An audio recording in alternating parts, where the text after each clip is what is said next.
নমস্কার বন্ধুরা, কেমন আছেন আপনারা সবাই? আশা করি আপনারা সবাই ভালো আছেন। আবারও একটা নতুন পর্বে প্রিয়াস কুকিং ব্লগে সবাইকে স্বাগত জানাই।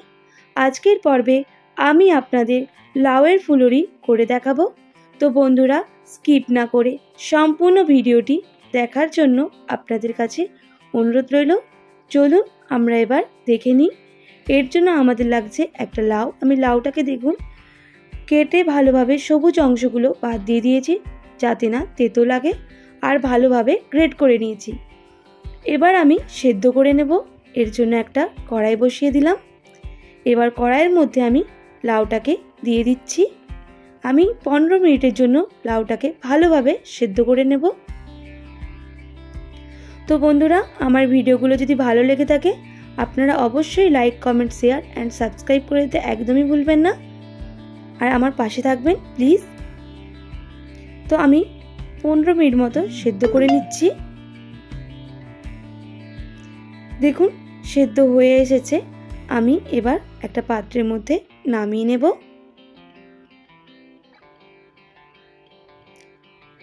এবার আমি একটা ব্যাটার তৈরি করে নেব।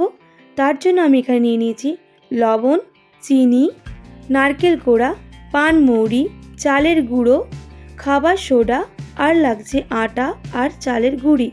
আমি এই সব উপকরণ দিয়ে একটা ব্যাটার তৈরি করে নেব।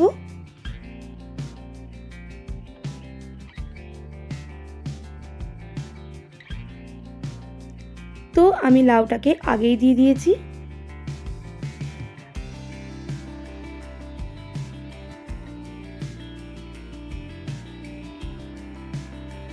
এরপর দিয়ে দেব আটা। আটাটাকে ভালোভাবে মিশিয়ে নেব।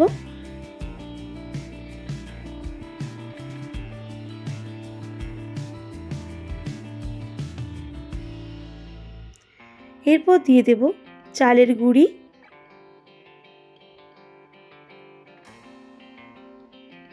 ময়দা। পরিমাপটা দেখে নিন, আমি বাটি করে দিয়ে দিয়েছি। আপনার পরিমাপটা সমানভাবে দেবেন, তাহলে খেতে খুবই সুস্বাদু হবে।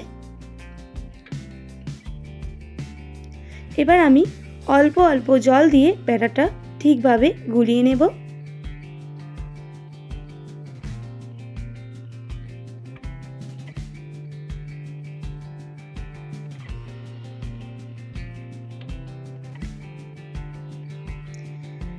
দেখুন মেশানো হয়ে গেছে।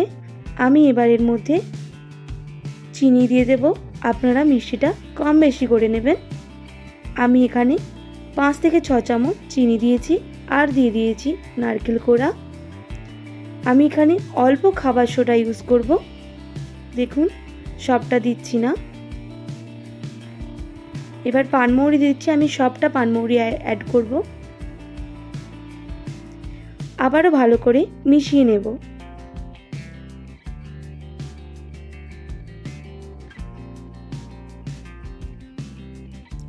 লবণটা দিয়ে আমি ভালো করে মিশিয়ে নিচ্ছি।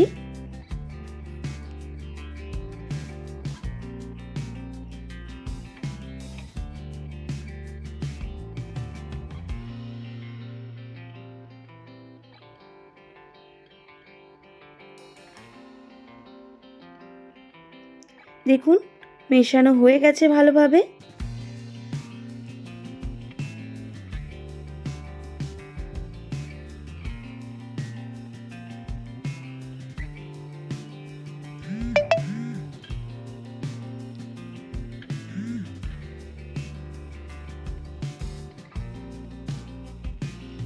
একদম রেডি। আমি ঢাকনা দিয়ে 5 মিনিটের জন্য রেখে দেব।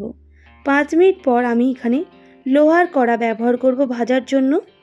এর জন্য আমি দিয়ে দিচ্ছি সাদা তেল। এবার ভালোভাবে গরম হওয়ার জন্য অপেক্ষা করব। দেখুন গরম হয়ে এসেছে, তেলের উপর কেমন বুজবুজ করছে। এরপর আমি হাত দিয়ে ফুলুরিগুলো ছেড়ে দিচ্ছি।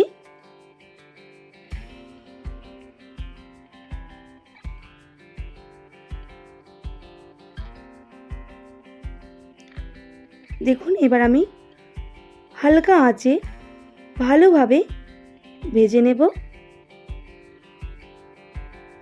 একদম ফ্লেমটা লো ফ্লেমে রাখতে হবে গ্যাসটা, না হলে পুড়ে যাওয়ার সম্ভাবনা থাকে। তাই আমি লো ফ্লেমে ভালোভাবে ভেজে নেব।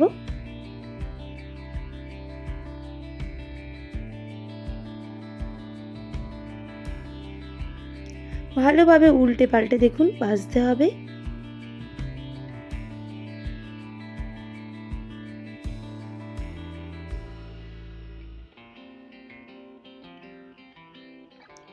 দেখুন সবগুলো ভাজা হয়ে গেছে। আমি এবার একটা ছান্তার সাহায্যে তুলে নিচ্ছি।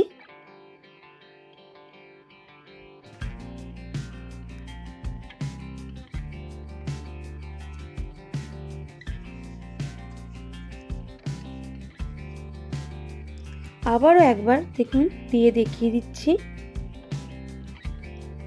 এইভাবে হাত দিয়ে দিয়ে আপনাদের মতো করে দিয়ে দেবেন, যে যেরকম শেপ দিতে চান।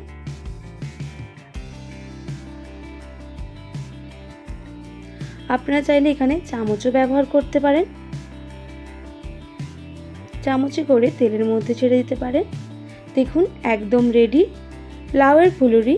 আপনারা বাড়িতে অবশ্যই এইভাবে ট্রাই করবেন, আর কেমন লাগলো আমাকে অবশ্যই কমেন্ট করে জানাবেন। যদি ভালো লেগে থাকে আমাকে like, comment, share and subscribe করে আমার চ্যানেলের পাশে থাকবেন। তো বন্ধুরা ভালো থাকবেন, সুস্থ থাকবেন, এখনের জন্য এতটাই। আবারও কোনো নতুন পর্বের সাথে আপনাদের সাথে দেখা হচ্ছে। আর এতক্ষণ আমার ভিডিওটা আমার সঙ্গে দেখার জন্য অনেক অনেক ধন্যবাদ আপনাদের সবাইকে।